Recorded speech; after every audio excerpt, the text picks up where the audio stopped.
Okay, we have the latest chapter of Boruto 2 Blue Vortex, chapter 15, and we have a lot to talk about.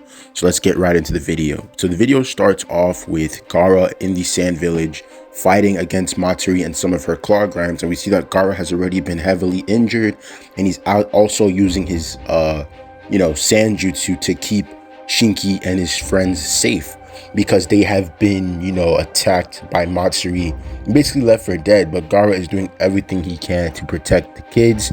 But we know that Shinki wants to get involved to help, fight alongside his father. But Gaara is just refusing because he just doesn't want him to get hurt. Matsuri actually says something that is very interesting. She states that in her trail of looking for Boruto and his accomplice, she ran into Gaara and the gang, because it seemed as if Gaara was also looking for Boruto, because him being a rogue ninja and killing Naruto. So it seemed that Gaara was looking for Boruto as well, and where he could be. And then I'm guessing they just collided in routes because they were both looking for the same person. So they were probably intercepting each other's pathways at some sort, but we just have to wait and see. And then we see that Matsuri says that she has no time for Gaara and his small fries, and we see that she also says that Gaara has to heal his injuries, that he doesn't have the luxury of caring for other people. And then we see Shinki just really try his hardest to break out of the jutsu in order to help his father. And we see that Gaara is about to be killed by the remaining claw grinds, but Shinki is able to break out of the jutsu, and he's able to use his iron sand to protect and surround Gaara in his sand coffin in order to protect him.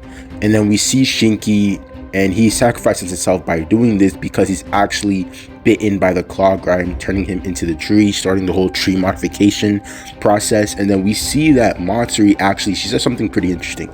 She says that by Shinki risking his life to save Gaara, and him not even caring about the odds that were stacked against him and still risking his life, she said that can be an interesting trait to a Shinju. And then we cut back to the Leaf Village, and we see Shikamaru communicating with Kankuro about what is going on with Gaara, and how Gaara was actually protected in this iron sand jutsu, and the only one that could even disable the jutsu is Shinki himself, but Shinki is also out of commission. And so we see that Kankuro is he's content right now because he knows Gaara is safe, but he still needs help on rescuing Gaara, but they have to rescue Shinki first. And then we see Shikamaru say that he will let Kankuro know on the information that he gathers in order to kind of help him out as well. And then Kankuro also says something that is really interesting. He says that Shikamaru should not let Tamari know about it, because knowing her younger brother is in trouble, she's going to be worried, and she's going to want to make her way down to the Sand Village. And then Shikamaru was like, I already knew that, bro. And then we see Sarada and Sumire, and we see that Sarada is also confused on there being more Shinjus. But Shikamaru says that they just have to wait and see.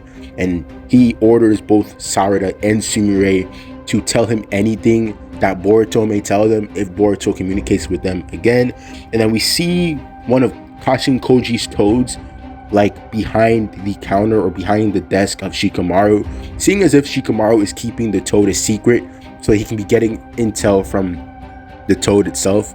Okay, and then we cut back to the Shinju hideout, and we see that the reemergence of Ryu, Shinki's clone, and we see that he's actually taken a liking to Jura and everybody else, because he does like his name, Ryu. And then Jura says that a name is very important in order to establish one's identity. And then we see that Ryu is almost curious of what's going on what their goals may be.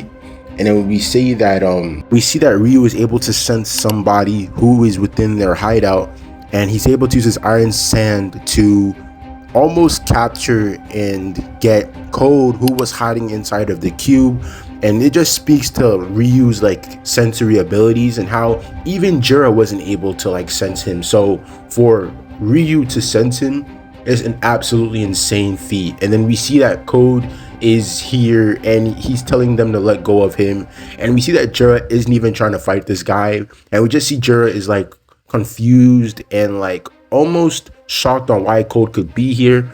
and what his reasonings could be. And then we see that Code is just jealous. He knows that the Shinju clones are just supposed to be mindless beasts that want to consume the Otsutsuki, but it seems as if they have evolved to such a level, because Jura even says that that's not even their first priority right now, and that their first priority is to, you know, defeat Boruto and his accomplice, so that there would be nobody else standing in their way. And we see that Jura, in exchange for, you know, Code killing Boruto, he's willing to make a deal with Code, giving him the chakra fruit, but Code is not buying it. He's not really for this whole plan, and he already knows he's going to kill Boruto and his allies, and it just goes without saying. But Code doesn't know why the Shinju clones are now moving in the opposite direction of what their goals were initially. And we see that Code is pissed, so we see that he launches an attack on Jura using his claw marks, and we see that Jura is just not phased at all,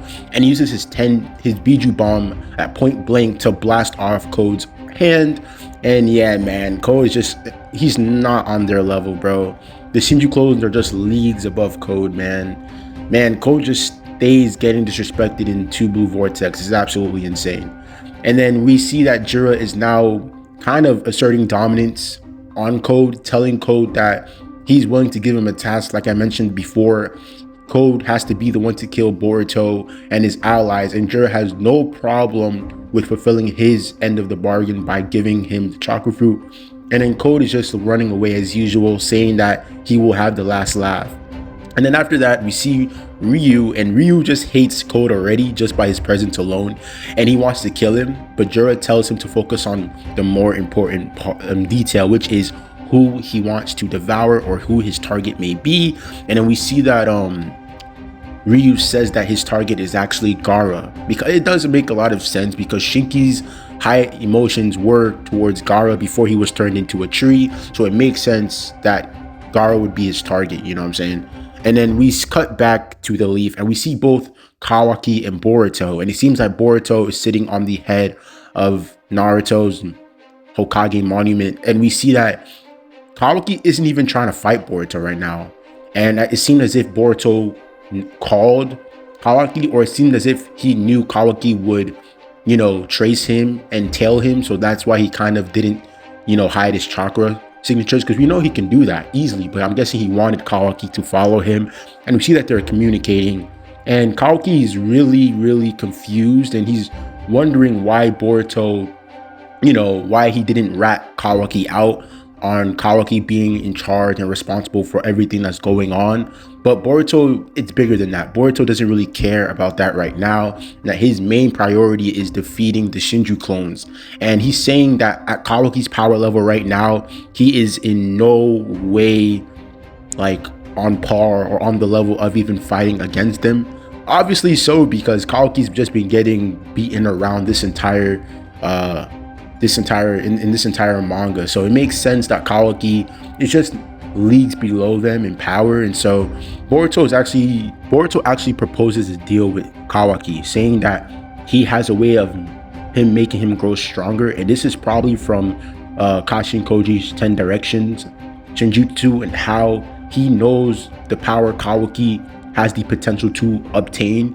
And so he wants that, because they don't have time to like train Kawaki up to become that same person that he is going to be in terms of power in another timeline or in another possible future reality. So the quickest way for Kawaki to gain power is by him confronting Amato, because it seemed as if Amato was the one who placed limiters similar to what he did to Code on Kawaki, so he wouldn't reach his full fighting potential. Honestly enough, Kawaki is pretty confused on what the hell Boruto is talking about right now. And even Boruto actually says something else about how he is the student of Naruto, his father. And it seemed as if Kawaki, in another possible future outcome, Kawaki was going to release Naruto so that Naruto would train him. But it's easier said than done, because, you know, it's not going to be easy to like unseal Naruto. So it seemed as if they're not going to take that possible outcome, and that they're going to take the most proficient and like the most beneficial and fast approach, which is to confront Amato about the limiters he placed on him. because that's why Kawaki, it makes sense. That's why Kawaki has been getting slapped around, because he hasn't been able to unlock his full potential in using the karma. So it seems like now Kawaki is going to press Amato and just make him release the limiters on Kawaki. And then we see Amato listening in on all of this conversation going down, and we see that he is pretty confused on how Boruto has so much information on what is going on. And then we see that he plays back some video recordings, and we see that he sees the Kashin Koji's toad, and that brings him to suspect Kashin Koji's existence and if he could still be alive or not. But he kind of doubts it, because there's just no way he would be alive. And even if he was alive, in Amato's mind, he would be like, what would this dude be planning now? At the end of the game, what would he be planning? What would his goals be? And so yeah, Amato is just like not really buying the whole Kashin Koji situation, which makes a lot of sense. And then we cut back to Boruto and Kawaki, and Boruto says that for the most part, yeah, Kawaki just has to get stronger and that he can't hold him back. And Kawaki is willing to actually form a temporary alliance with Boruto in order to grow in power. And then we see Kawaki just call this nigga Boruto a freaking bastard. And then Boruto is just like, he's like, oh, it's okay, little brother, whatever you say. Because Boruto is like babying him in some sort. He's just ignoring the insults. He's just like, bro, all I want you to do is get stronger. I don't care whatever you call me. You can call me anything you want. As long as you grow stronger, hey, my job is complete. So Boruto is just treating him like a little brother, because he doesn't really care about the insults. He just says, do not, hold me back. And that's how the chapter ends. And yeah, man, this chapter was absolutely insane. We got a lot of build up, and we got a lot of like information that we had questions on about the past chapter. So we got a lot of questions answered in this chapter, and we were able to see how Gaara was defeated and how Shinki was defeated as well. And it kind of panned out the way I imagined, because I would imagine Gaara fighting against the Shinjus to protect Shinki and the rest of his friends. Obviously, so just like how Sasuke did in protecting Boruto against Code. So it seems like the older generation that have been assaulted by these claw grimes, they're throwing their lives on the line in order to protect them, because it's like, it goes back to what Asuma said.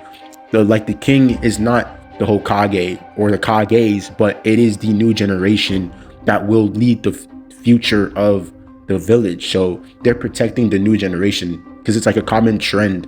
So that is absolutely insane. That is so cool. And yeah, man, I just hope we get more.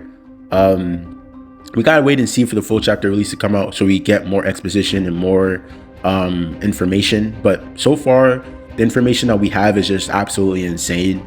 And yeah, man, I hope you guys enjoyed the video. I hope you guys enjoyed the chapter. Make sure you guys like, comment, and subscribe to the channel. We are on the road to 100 subs. Let's get it. I'll see you guys in the next one. Peace.